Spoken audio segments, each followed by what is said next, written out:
Sonra donadı, hazır özgertirden 50 etti. 50 milyon oldu. Keyin bir de size kolaylık, siz fakat bir tane külçiniz bilen ariza verəsiz. Banka barmıyız, kol koymuş, bir idara barmısınız, dükkan aladan vəziyinizni, mahsulatınızı naqd bulacak mısınız? Şöyle bizi tanıyısınız. Bir de Play Market diyen var, üzüm market mi bir neseler hem koşulacak. Bir de bemalal now gerek olsa alaverəsiz. Tiküsürük alasın, başka öyle alasın.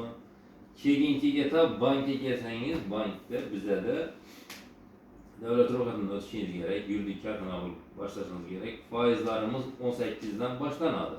18'den 27'ye de veremiz. Nakbalımız ama ötkazıdan veremiz.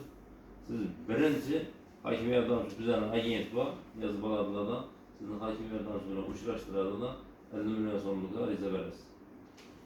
Ben düşündünüz mü? Birinci şundan başlayız. Keyin bunu kengaytirish bank ötesi. O'zi mahallangizda baxtiyor sizni neyingiz? Var verdim yanına. O'tirsin, hozir